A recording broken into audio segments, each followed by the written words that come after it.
Hey friend, it's Dr. Chris Culver, and I want to say, keep being you. Let's go.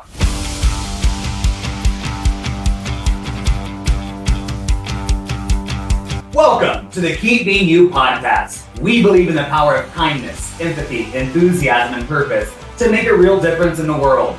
I'm your host, Dr. Chris Culver, and together we're diving deep into stories, insights, and conversations that uplift and inspire. Whether you're an educator, leader, or simply someone who believes in creating positive impact, this podcast is your space to connect, reflect, and grow. So sit back, tune in, and keep being you, because you are exactly what the world needs. I'm so grateful that you are here today. And today we're talking about generational differences and kindness. I had some book recommendations made to me not too long ago.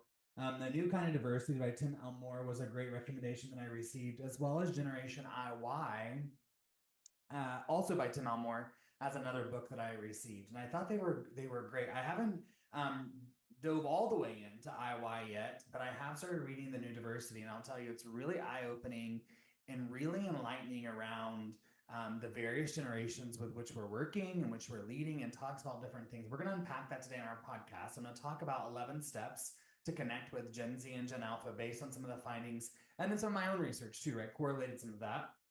And then also ways in which we can build strong teams. I was really taken aback by one of the comments that Tim Elmore makes in the book, and talks about how the diversity that we navigate in our workplaces are not only related to race, culture, sexual orientation, ethnic backgrounds, but they're also generational.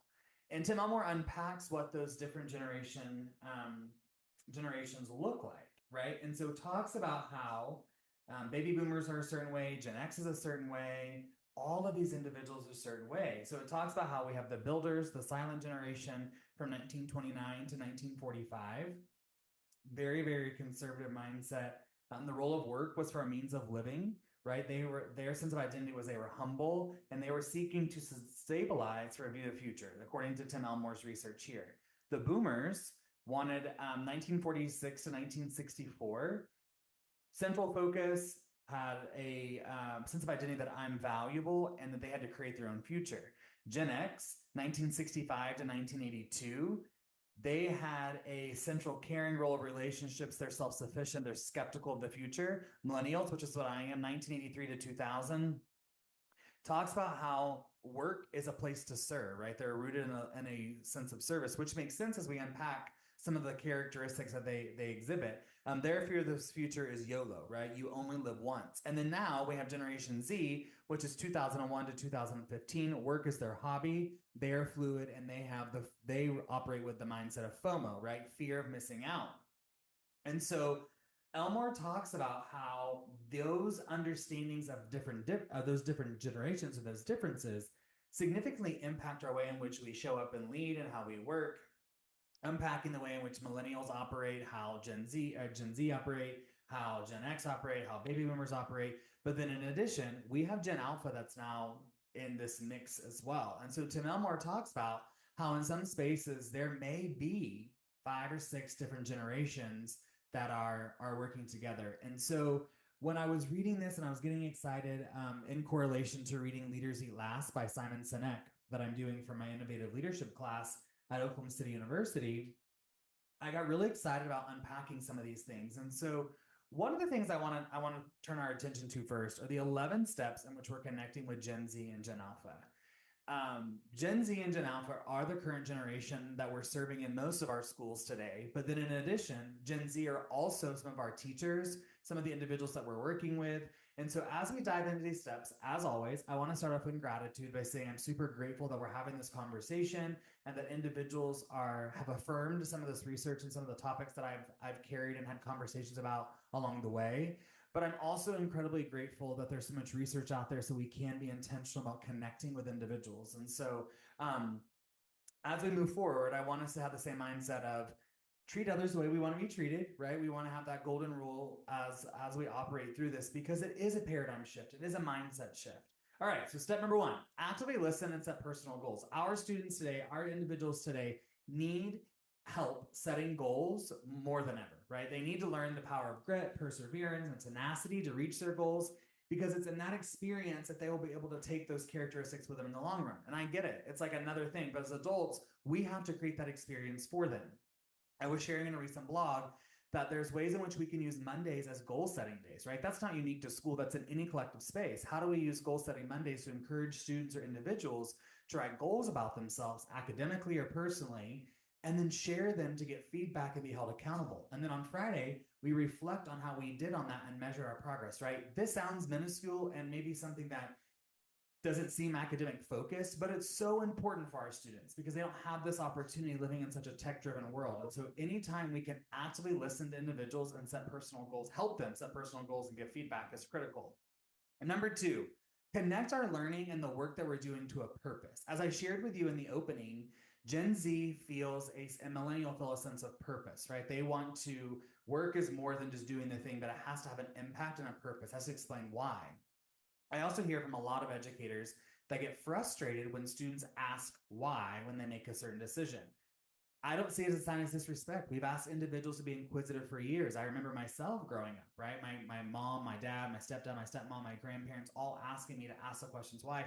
Don't take it for face value, but be inquisitive and do your own research. Do your own understanding of what's going on.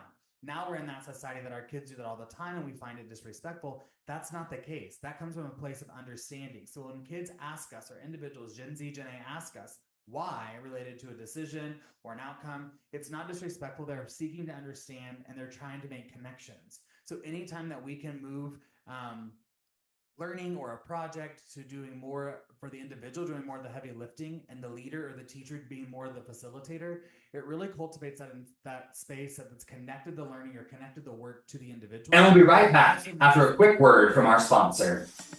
At Orange Sparrow, we believe that every person deserves to feel valued, heard, and inspired. Whether they're in the classroom, the workplace, or in their community, we're here to make that happen. As experts in kindness-centered leadership and culture building, we specialize in transforming environments to foster kindness, empathy, empowerment, and trust. Our services are designed to meet the unique needs of today's world. With tailored consulting, coaching, and workshops, Orange Sparrow equips educators, leaders, and organizations with practical tools to reach and connect with today's generation, like Gen Z and Gen Alpha. We help build connections, strengthen trust, and create spaces where everyone can thrive. We're here to empower, whether it's through dynamic speaking engagements, transformative coaching, or hands-on training. Orange Sparrow is committed to creating a positive impact that lasts. Ready to bring kindness, trust, and empowerment into your respective space?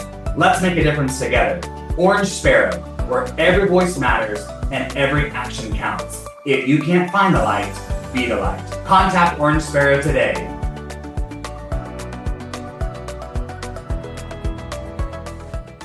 And friends, we're back to the episode of Keep Being You. Term celebrations. I talked about earlier how we're going to incorporate these daily activities and actions into our classroom or our respective spaces to help them lose helplessness and have that resiliency that we're looking for. But in addition, they need some kind of something they're working towards. They need that extrinsic motivator that's going to help them know they're cultivating not only responsible characteristics, but they're achieving things that they're working towards. And so maybe a weekly win or a weekly challenge that you do in the classroom or with your colleagues or at the workspace that allows them to achieve something and then get recognition as well. This helps them know that what they're giving effort towards and what they're working towards is not with reward, right?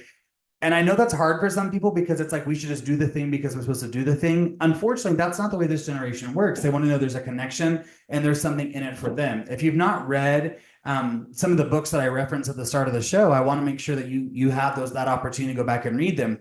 But they talk about even in the book about how Gen Z and millennials were part of the movement around college athletes being paid, right? And it talked about different generations, Gen X, baby boomers, and their insights and their philosophies parallel to that to Gen Z and millennial. And friends, they're vastly different. And so it's the same concept here. Our students need, or our individuals need some kind of recognition on the way to keep going. Number 4, collective focus on we. We have to move away from me to a focus of we. How do we make sure that we have a foundation of living meaningful lives, but being of service not only to ourselves, with other individuals. We have to move away from that focus of it's all about me, but making sure that we're focused on our community and those around us, and we're all rooted in service, because it truly does take all of us collectively to make the world go round. And so how do we have students work together as a class on character traits, or as a team, or as a collaborative group, or whatever it may be? We can't assume that our students have these foundational competencies. Rather, we have to ensure that we explicitly teach these, and these are so evident within our respective spaces. Next, elevate voice and choice. Our students, our Gen Z, Gen Alpha babies, want to be seen, heard, valued, and respected, just like as adults. We as humans, and I've said this before, collectively want to feel those things in order to feel safe. When we're safe, we're more likely to take risks and be innovative in our thinking and our collaborative efforts, which is so important for not only adults, but for our students too. So anytime you can elevate voice and choice in decision-making or assignments or learning experiences, please do so. Please remember that this also allows students to feel safe. This also makes sure that they feel confident and comfortable in showing up the mastery of the content or demonstrating their idea or learning, because we know that not all students learn the same way, right? Same for our individuals who work. Not all individuals work the same way. We have to find our unique ways in which we show up. So it's about leveraging strengths. Anytime we can elevate voice and choice, we're leveraging strengths, which is so critical for development of our Gen Z and Gen A. Next, build personal values. Because our students and our Gen Z and our Gen Alpha babies are living in a tech-driven society, we have to make sure that we're giving them some kind of values, right? We know that when we're looking for validation, affirmation, or some kind of connection in social media, and we're looking for likes, comments, shares, interactions on social media posts to know that we add value to a space, we're more likely to lead with parasocial relationships or feel a lack of connection, of human connection, because we're doing it through a digital way. And so anytime that we can help Gen Z and Gen A see value they bring to respective spaces, but also learn the key values of being kind, respectful, and responsible, it is foundational. And so at the end of each lesson, how can you have students reflect on their learning? But at the beginning of each lesson, how can you start with 60 seconds of mindfulness breathing to recenter everyone? How can you take 60 seconds of gratitude where individuals say 3 to 5 things for which they're grateful, right? And then they reflect on that at the end as well to measure their progress and find gratitude in each experience. This helps them build values. Friends, this isn't unique just to a classroom setting. This can be applied into an office. This can be applied into any kind of learning space, no matter where it may be. Relationships are foundational. So next, we're going to talk about building trust in relationships. I love the quote that Tim Elmore uses in the book. He says, build a relationship with them before expecting trust. And it's so true. And so the way I frame it is we have to build trusting relationships. We have to foster relationships before expecting trust, as Tim Elmore said. But our students want to know that someone cares about them, that someone sees them, that someone will show up for them. And friends, that's not unique to our students. That's anyone. Because we made a shift in the workspace as well. Like as I unpacked with you at the start of the show with our millennial and our Gen Z, that's the same thing. They want to know that someone sees them and cares for them, even in the workspace, which is a total different paradigm shift for some of the individuals who are leading respective spaces today. We know that relationships take time and they're foundational. So many of our students have experienced high levels of trauma. We will talk about, and we talked a little bit about on our last episode about trauma and ACE scores. But since so many of them carry high levels of ACE scores and trauma, we have to be mindful as well that some of our children have cried at home alone and no one has been there to comfort them. And when that happens, that leads to being more difficult for them to trust adults or other individuals because they have fostered their own independence. And so we have to implement some kind of daily check-in or engage in one-on-one conversations with Gen Z and Gen A. And it can be as simple, friends, as asking, how are you? And then actively listening to how they respond. You want to greet students at the door each day by their name, right? Or you want to engage with colleagues and say, hey, Sally Jo Freebush. And if you don't know me well enough, you're going to by the end of this podcast. But Sally Jo Freebush is a fun name that I love to use in lieu of everything, right? It makes you smile, makes you giggle. It is from Miss Congeniality with a modified version. But that's the point. We want to make sure that every student feels a sense of belonging and safety, which is critical to the learning process. When they feel safe and they feel like they belong in the learning process or in the workspace, right? I'm trying to lean this in both respective spaces because I know that we have Generation Z and Generation Alpha in both respective spaces. Well, not Alpha in the workspace yet, but they're coming soon, right? Just like I shared last time, Generation Beta is coming in 2030. So think about it. We potentially could have 6 to 7 different generations working in a respective space, which is a cultural difference if we don't understand the mindset of working with Gen Z and Gen A, which is why it's so important that if we want to reach and teach them or work with them, we have to understand them. They're looking for high belief and high expectations. They're looking for validation and affirmation from the work that they're doing. They want to know that they have strengths and they have assets that are brought to the respective space and other individuals see it. So as adults, we are the dealers of hope and belief. We have to help them learn, grow, and triumph over challenges and successes despite the circumstances that may be built there, which is why I've talked about perseverance, tenacity, grit, all of those key components. So as I shared with them earlier, when our students are writing their mindfulness opening and they're doing their gratitude and they're reflecting, we also can incorporate affirmations, just 3 or 5 affirmations that remind the students or they remind the individual or the employee of the value they add to their classroom, to their peers, right? We have to also pour hope and wisdom and belief and encouragement individuals throughout the day to ensure that we celebrate students or individuals as they grow. Using growth as an opportunity for success is so powerful.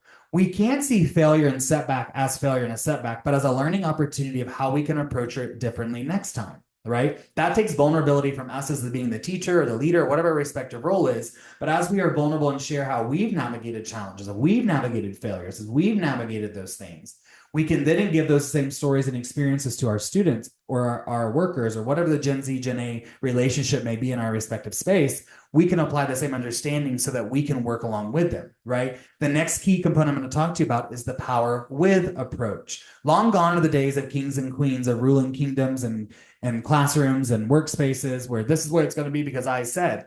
Today's students, millennials, Gen Z, Gen A, don't work that way. They want to know there's a power with approach. And I know that's a mindset and a paradigm shift for so many, but it's not disrespectful. It's the way in which we as adults have navigated this world to bring them up this way.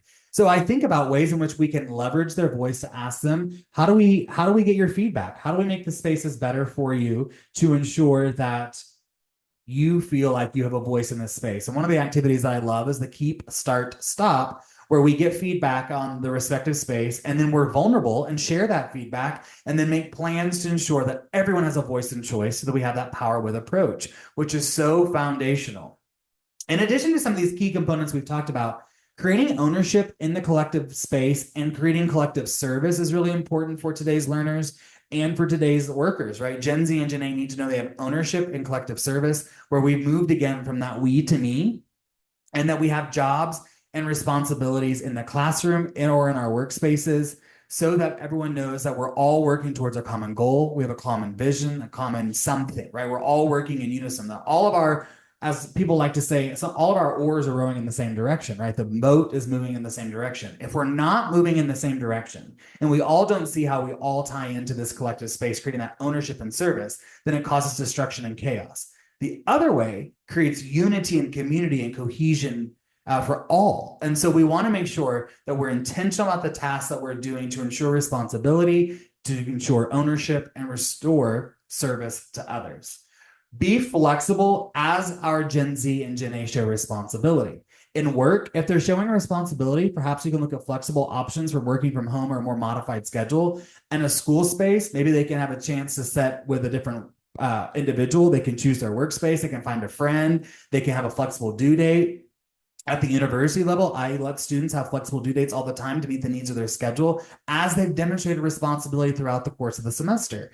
It's the same way. We want to make sure that we're showing students that we see them growing behaviorally, academically, socially, emotionally, whatever it may be. That's not only being kind to them, but it's showing kindness to them and allowing them to be kind to themselves as well, which is foundational. These 11 steps, friends, are ways in which we can be intentional and connect with Gen Z and Gen Alpha, because they are not only our students, but they too are our workforce. And I think about ways in which we're all having to work together. I think about Gen Z and millennials working in workspaces with Gen X and baby boomers, but I also think about our schools and other institutions that have students that are Gen Z, Gen Alpha, and then you have millennials and Gen Z teaching, right? So you've got millennials and Gen Z's teaching Gen Z, but you also have baby boomers and Gen X, millennials and Gen Z all teaching Gen Z and Gen Alpha. And so when I say that, you have potentially 5 different generations that are working collectively together. So how do you build strong, cohesive teams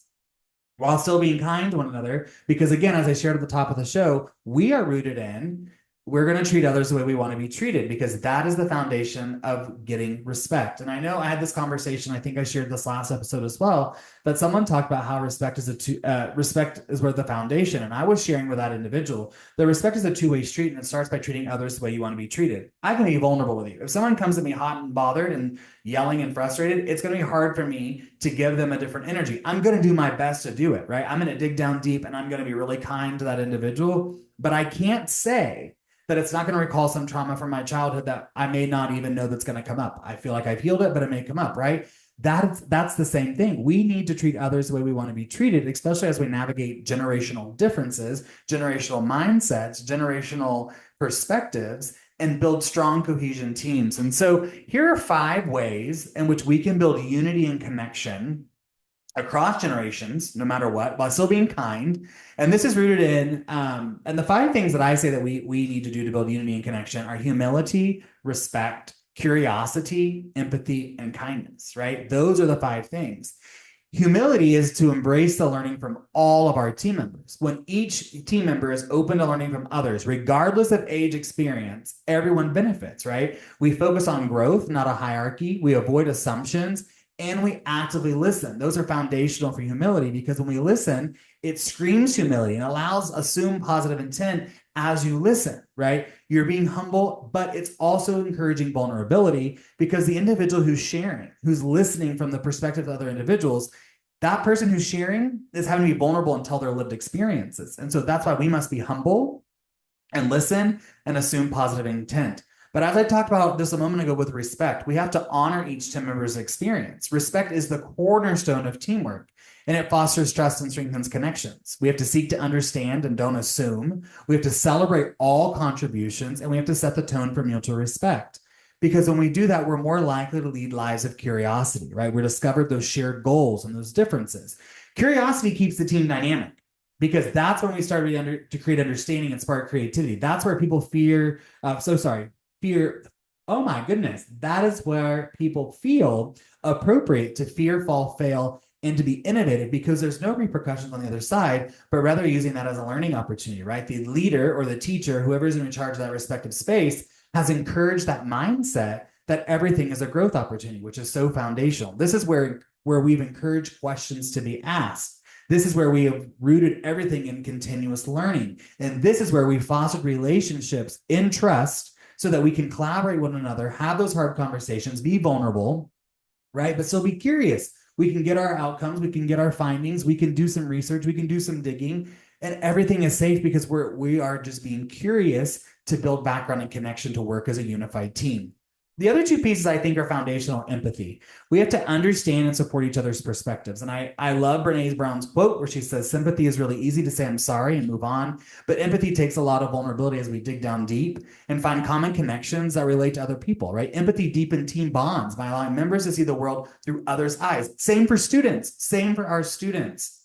We don't know their stories and their perspectives. And so as we hear their stories and we actively listen through humility and curiosity and some of the things we previously talked about, it helps us see the world through their eyes, and it helps us create a supportive environment where they feel seen, heard, valued, and even understood, right? Do this through those regular check-ins. Hey, how are you? Do you need something? How are you feeling? Can I offer you any support? Be vulnerable.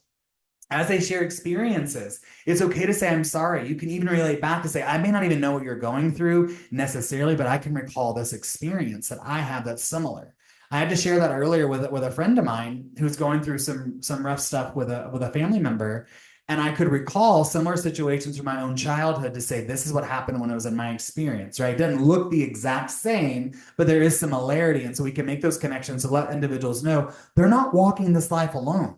We all have had hardships. They look differently, or some don't. They might look the same. But how do we connect with one another vulnerably through our regular check-ins to encourage perspective taking, to ensure that we see the lens or the world through someone else's eyes? And friends, last but not least, I think the one that strengthens team bonds the most is kindness, because it's rooted through genuine care, right? It's creating that positive and collaborative environment. It's that celebrating growth and contribution. It's building that culture of support. It encourages risk-taking. It's treating others the way you want to be treated. And I share all this with you today because I think it's foundational as we're working with young people in schools, as we're working with young people in workspaces, as we're working with young people across the respective work that we're all doing collectively to move the world forward. I say thank you. I'm grateful for you. And I'm thank you for your service to what you do each and every day. And I hope you listen today with an open mind and open heart to figure out how you can connect with individuals that may be different with you. And today I shared with you specific strategies and insights related to kindness and understanding with Gen Z and Gen Alpha. But these same attributes and strategies can be applied to any workforce with any generation, with any kind of understanding to ensure that we're seeking to understand and we're building that common background, because what we'll know in relationships is that there's a lot more of us together that have similarities than differences. And so as we depart today and as you go on your walk with kindness and you being you, because as I always share, you are exactly what the world needs. I want you to take away 2 or 3 things that you can do differently in the next couple of days in regards to connecting with individuals who may be different than you. How can you apply these same strategies, or how can you apply these same takeaways to your respective spaces or to your respective relationships? Or perhaps you have a friend or a colleague you haven't talked to in a while because it's been hard to connect with. How do you apply this with them? How do we ensure that this is not only used for or perceived in that mindset of deficit of just Gen Z and Gen Alpha, but how do we apply this on a global scale to connect with others that may be different for us? And so friends, that's my challenge to you. I want you to connect with individuals that may be different than you. And I want you to begin to realize that the differences are not within us, but they are between us. And it's our responsibility to ask questions and engage one another to begin to realize that there's so much that we have in common with one another. As long as we're kind to one another, we seek to understand, and we treat others the way we want to be treated. Until next time, I want you to keep being you, because you are exactly what the world needs. And we will see you on the next episode of the podcast. Thank you for joining us on this episode of Keep Being You. I hope you found a little extra kindness, empathy, enthusiasm, and purpose to carry with you today. Remember, being you is exactly what the world needs and is the best thing for yourself and the world around you. If you enjoyed today's episode, be sure to subscribe, share, and even leave a review. This helps more amazing people like you find us. And of course, stay tuned for our next episode. Until then, keep shining bright and know that I'm incredibly grateful that you were here with us today.